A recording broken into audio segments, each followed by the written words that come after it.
Vamos agora à entrevista do dia com Maria Lídia Flandoli. E o nosso assunto é a importância da imagem do Brasil perante a comunidade internacional e o impacto dessa visão dos outros países nos investimentos, na retomada do crescimento e qualidade de vida dos brasileiros. Hoje, entrevisto Rubens Barbosa, que tem extensa trajetória na vida pública nacional, tendo sido embaixador do Brasil em Washington e Londres. Hoje, Rubens Barbosa é presidente do Conselho Superior de Comércio Exterior da Fiesp e também editor responsável da revista Interesse Nacional, além de colunista no jornal O Globo e no Estadão. Muito obrigada por estar conosco. Eu sou sua leitora e observei que em vários momentos nos seus artigos que tratam da relação do Brasil com os demais países, o senhor tem feito críticas duras, tanto à política externa do governo Lula como o governo Dilma, entendendo que houve uma queda da projeção do nosso país nos últimos anos. Eu quero começar por aí. A que o senhor atribui essa queda da imagem do Brasil na comunidade internacional? Bom, eu acho que nos 8 primeiros anos, né, do governo PT, com o presidente Lula, sobretudo no primeiro mandato, houve um interesse muito grande do próprio presidente e do ministro, então, de o Brasil participar nos órgãos internacionais, nas relações bilaterais, de maneira mais atuante no cenário internacional. Com a mudança do governo e a vinda da presidente Dilma, ela deixou de ter o mesmo interesse que tinha o presidente Lula por essas questões internacionais, com um agravante que nós tivemos durante esses 4 últimos anos, um problema econômico muito maior do que teve o presidente Lula, e o foco da presidente foi mais a política interna, a política econômica interna e não a política externa.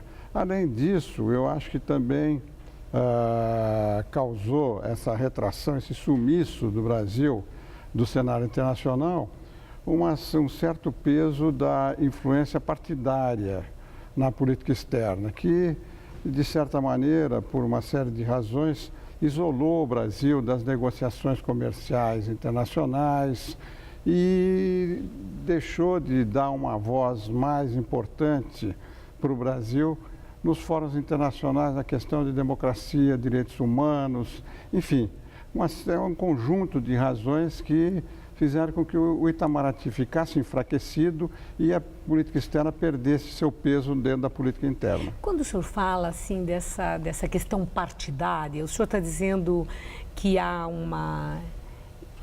prevaleceu um tipo de ideologização da política externa do Brasil? É isso? Não, eu acho que a visão de mundo do PT diferenciou a política externa. Quer dizer, eles têm, não dá tempo aqui da gente examinar em detalhe, mas a visão de mundo do PT era muito diferente. Então, se deu prioridade aqui à América do Sul, se deu prioridade ao Mercosul, se deu prioridade ao que eles chamam de Sul-Sul, que é a relação com os países desenvolvidos, nada mal nisso, porque isso já era prioridade de todos os governos anteriores. Agora, a diferença, por causa da visão partidária, da visão de mundo, é que se deixou para um segundo plano a relação com os países desenvolvidos, que prejudicou, na minha opinião, muito o Brasil, porque nós perdemos o contato com economias dinâmicas que passam também por dificuldades a partir de 2008, mas que estão crescendo. Os Estados Unidos hoje estão crescendo 3,5%, a Europa está estagnada, o Japão está estagnado, e nós ficamos limitados à Ásia por causa da China, que durante o governo Lula deu uma grande ajuda para o Brasil, mas agora está diminuindo o crescimento também, está dificultando. Então nós tomamos decisões erradas, eu acho equivocadas por causa dessa visão do mundo, a visão partidária, deixando de lado economias dinâmicas e, sobretudo, os acordos comerciais que o Brasil não fez. E agora esse momento que nós estamos vivendo, aliás, não é apenas agora, né? Há alguns anos, com denúncias tão graves que resultaram até o julgamento do Mensalão, várias lideranças políticas, empresários diferenciados, né? De entidades representativas presos. Agora essas denúncias que envolvem o escândalo da Petrobras, a questão da credibilidade do Brasil, da política nacional em combate à corrupção e combate à impunidade. Como é que isso repercute lá fora? Olha, nesses últimos dias nós tomamos conhecimento da abertura de ações nos Estados Unidos contra a Petrobras.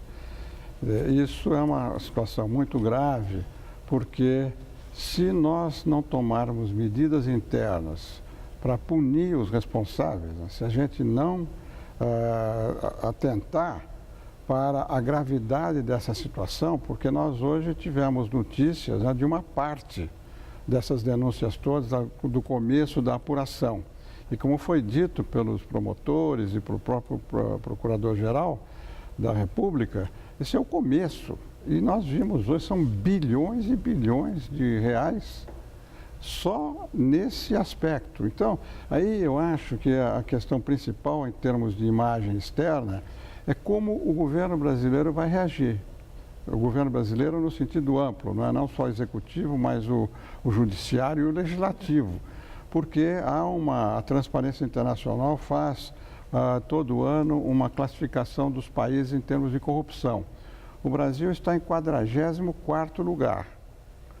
Não é uma posição confortável, mas se a percepção externa for de que o Brasil vai ser leniente com o tratamento desses casos e a punição dos culpados, nós vamos ter uma deterioração ainda mais quanto à percepção sobre o Brasil. Agora, esses escândalos todos já estão dando problema quanto aos empréstimos que as empresas brasileiras estão tomando. Já há uma repercussão negativa e o custo do dinheiro está mais caro.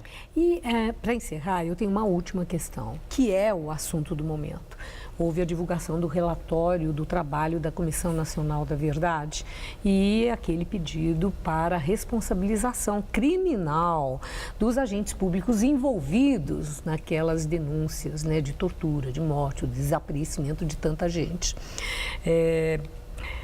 Isso tem também repercussão internacional, considerando que o Brasil subscreve tratados internacionais contra a tortura e no Brasil prevalece a lei da anistia, que acaba configurando a impunidade de quem praticou crimes contra a humanidade. Que repercussão que isso tem na comunidade internacional e sobre os intentos do país de retomada do crescimento e captação de investimentos externos? Olha, a repercussão da divulgação do relatório da Comissão da Verdade foi muito boa. O próprio secretário-geral das Nações Unidas se manifestou elogiando o comportamento do Brasil. Agora, cada país é um país diferente. O tratamento que vai ser dado agora à comissão, o relatório da Comissão da Verdade, cabe ao Supremo Tribunal se alguém invocar, porque já houve uma decisão do Supremo dizendo que a lei de anistia não caberia a renovação, o reexame da lei da anistia. Agora vamos ver o que a Justiça vai decidir, mas cada país tem a sua tradição, o seu contexto e nós aqui temos que aguardar o pronunciamento da Justiça. Eu agradeço muito sua entrevista, seus esclarecimentos. Uma boa noite, obrigado. Obrigado. Gabriel.